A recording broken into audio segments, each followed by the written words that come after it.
Hello class, in this video I want to give you an example of how I would approach creating data for a project or an assignment or for practice.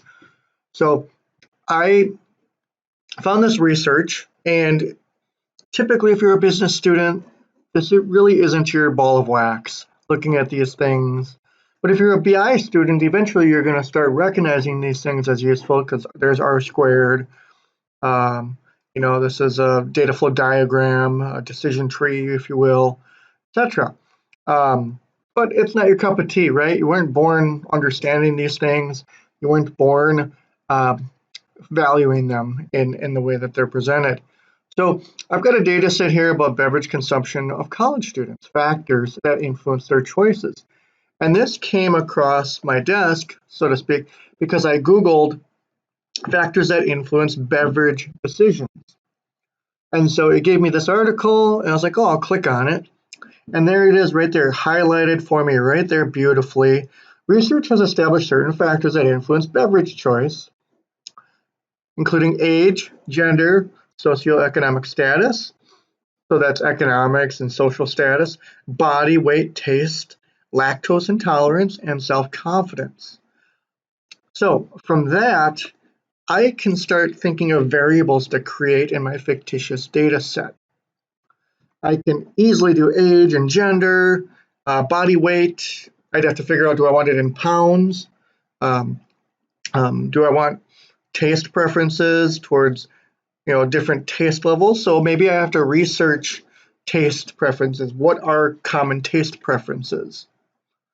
And then self-confidence, maybe that's, can I drink something that I want to drink, or am I pressured by my friends to drink the same beverage, the same beer, get the same rum and coke as everyone else? Or am I going to have so much self-confidence that I'm going to go get that Jägermeister Diet Coke, which has been your professor's favorite drink? Or am I going to just do groupthink, or am I going to, um, get water because I don't know what to get and I'm really nervous at a bar or a restaurant, whatever. Or, hey, what about some people in the data set that go to bars, but they're the designated driver? Maybe they're never going to buy alcohol. Maybe they won't consume an alcoholic beverage because they're the designated driver. Okay? Or what about the people that drink one beverage and then they don't drink any more alcohol the rest of the night? Or what about the people that just drink shots? Okay?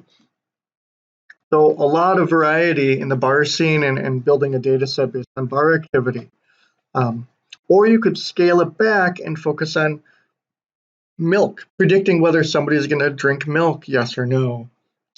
Where that takes alcohol out of the equation, but are they going to reach for milk, or are they going to reach for a pop, or are they going to reach for coffee?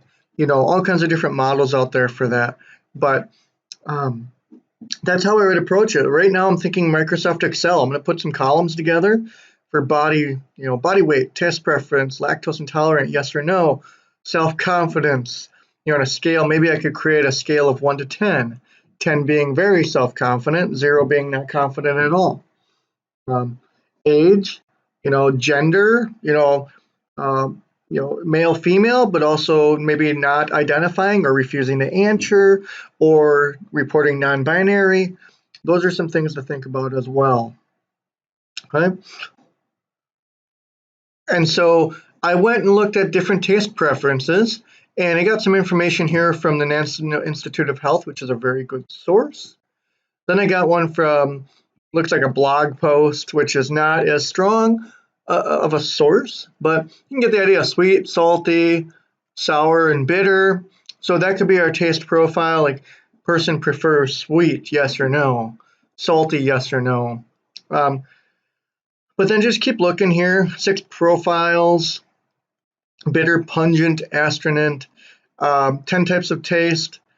You could get really deep into here, probably a little too far than you want to go with calcium or metal. They like things that kind of taste metally. What they're talking about there is there's a difference between drinking a can of pop and drinking out of a bottle. You can get a different taste profile. So you can keep going here, and you could create a new variable. Which of the following does the person prefer more, one of these, and then you could have that as another, independent variable or a statistic for your data set.